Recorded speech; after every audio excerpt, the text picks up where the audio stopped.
Bonsoir, chers amis. Vous savez, nous sommes encore confinés et la meilleure façon pour passer le temps, c'est faire du mouvement. Il faut bouger. Et quand on ne peut pas bouger physiquement pour entraîner nos muscles, eh ben, on peut faire un gymnastique cérébral dans nos neurones, puisque vous vous souvenez, je vous avais expliqué que nos neurones fonctionnent à l'électricité. Et si on fait travailler un peu ces synapses, vous allez participer avec moi à produire cette vidéo. Ça, c'est les commentaires que j'avais faits quand j'ai eu l'inspiration. Et si c'est ma vidéo 293 que je vais vous montrer, là, c'est une mûre, un arbre qui s'appelle le mûrier. Et puis, ce sont des phases embryonnaires. Quel rapport avec tout cela? Eh bien, prenons par exemple la vidéo que j'avais faite. Voyons.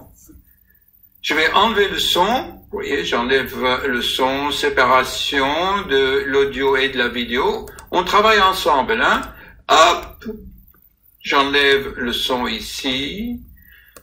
Voilà. Est-ce qu'il nous reste maintenant les images? Voyons ce que ça donne. Allez, je vais avancer ici. Vous voyez, observez bien, dans cette vidéo numéro 293, que sommes-nous dans l'univers?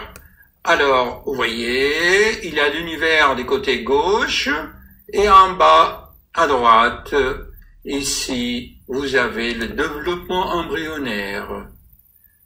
Observez bien ces formes, là par exemple, ici. Gardez bien ces images en mémoire, s'il vous plaît. Et par analogie, surtout, observez ici, là, hop, qui n'ont aucun sens, que c'est un peu un mélange de tout. Non, il faut réfléchir et voir quels sont les liens cachés. Je vous donne des perles. C'est à vous d'en faire un collier. Mon dernier livre, c'était l'émeraude. Bien, qu'est-ce que je peux vous dire encore? Donc là, observez bien les deux développements. D'accord? Observez ici. Ça, c'est l'histoire d'un trou noir. Si un objet tombe dans un trou noir, eh bien, l'information reste à la surface du trou noir, juste à l'entrée. Et on va avancer. Là, il explique. Il y a le principe de l'hologramme. C'est vraiment intéressant. Je l'avais fait cette vidéo. Au final, on devient deux. Maintenant, nous allons travailler. Donc, on a dit ici, c'est un fruit dans l'arbre. Très joli arbre, vous voyez. Si je la mets ici, en été, dans les pays chauds, hop, ça tourne. Hop, vous voyez, pour faire le montage. Voilà. Et on met des chaises là-bas, puis on s'assoit à l'ombre. Et regardez maintenant, au niveau embryonnaire, ça c'est au 5e jour. Allez, je vais vous mettre un autre schéma où on voit mieux. Je vais enlever celle-ci. Et regardez. Que voyez-vous, chers amis, ici? Vous voulez que j'agrandisse un peu? Ça devient un peu compliqué si je fais ça. Je vais vous apprendre le montage, hein. Vous voyez, on agrandit là. Hop. Vous voyez, on l'appelle le stade de la morula. Morula. C'est-à-dire l'embryon au 5e jour, et il ressemble à une mûre. Et là, je vais vous passer ce que j'avais dit lors de mon inspiration un beau matin. J'avais dit dans ma méthode, la bioméditation par l'observation, la réflexion sur le processus de vivant. Ça, c'est quelque chose de vivant. Ça, c'est quelque chose de vivant. Observez, c'est quoi? Vous voyez bien que les cellules, les unités qui composent ce fruit sont exactement les mêmes. Ils se ressemblent génétiquement, morphologiquement et dans les couleurs. Et là aussi, pareil, au niveau de l'embryon, au 5e jour. Toutes les cellules sont équipotentes. Ils ont la même potentialité. Et qu'est-ce qui fait? Le mystère, il est là. Que, paf, au 6e jour, paf! Il y a des cellules qui vont tomber ici en bas. Il y en a d'autres qui vont rester à la périphérie. Et c'est le stade blastocyte. Qu'est-ce qui se passe? Quel est le mystère dedans?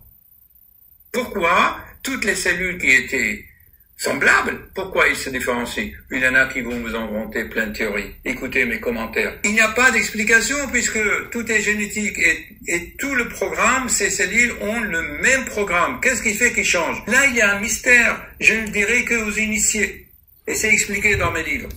C'est pas pour vendre mes livres. Mais si je dis dans les vidéos, il y a n'importe qui va regarder la vidéo, puis il va hop, couper, et puis il va passer à une autre vidéo. C'est pas sérieux les gens qui regardent les vidéos comme ça pour le divertissement. J'ai horreur de ça. C'est pour ça que je fais des livres pour que les gens se concentrent et lisent. Dites qu'ils réfléchissent. Voici donc mon dernier livre qui va encore approfondir toutes ces questions. À commander, pour l'instant, il n'est édité que sur Amazon.fr. Sur Amazon.fr, vous tapez Dr Félix de Graal et surtout vous commandez cette édition-là qui est pour l'instant sous format e-book, format électronique. Il y a des formats aussi en papier, vous pouvez les voir sur Amazon. Voilà, nous allons passer à mes commentaires un beau matin. Et ensuite, je vous mettrai le développement embryonnaire simultanément avec le développement ou le devenir d'un objet lancé au fond d'un trou noir. Ou non, plutôt, attendez, regardez ma vidéo 293, c'est encore mieux. Il y a les savants qui parlent. Ok, merci, à bientôt. Chers amis, vous savez qu'avec moi, c'est la méditation en permanence, ou la permanente méditation, bioméditation. Ça, c'est quoi? C'est une barquette, vous savez, une barquette de mûre. C'est une mûre, on dit, ou un mûr? Une mûre. Un fruit. Il y a des mûriers, vous savez, les arbres. Et dans les mûriers, vous savez, si on médite, c'est là où, vous savez, les cocons de soie, les papillons font des cocons. Et ils adorent les mûriers, les feuilles de mûrier. Les petites larves mangent les feuilles de mûrier. Et vous savez, chers amis, l'embryon, au stade d'une semaine environ, il est comme ça. Vous voyez? Toutes les cellules se ressemblent, ils sont pareils, vous voyez? Alors, le mystère que la science n'a pas résolu, c'est que comment se fait-il que toutes les cellules sont égales? Donc, toutes les cellules se ressemblent. Comment se fait-il, puisque toutes se ressemblent génétiquement, sont programmées de la même chose exactement? Donc, vous n'allez pas me dire que oui, c'est génétique, cette cellule ici qui elle-même va faire le bras droit, et l'autre va aller faire le bras gauche, et l'autre le ventre, et l'autre l'estomac, le cœur, etc. Comment ils vont le savoir? Pour se différencier, alors qu'ils sont équipotentes, ces cellules.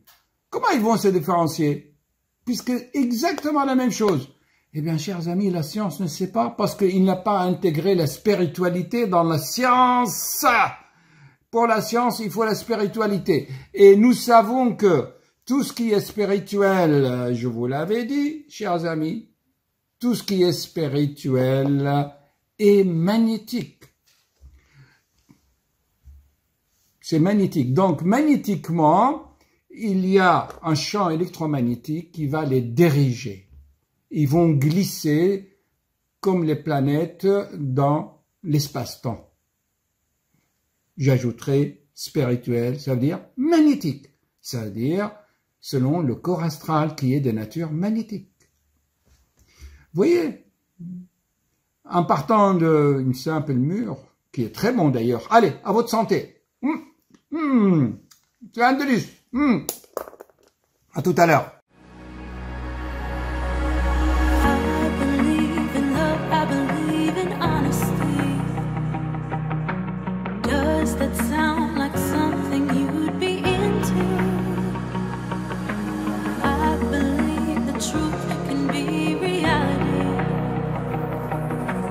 Will you roll with that?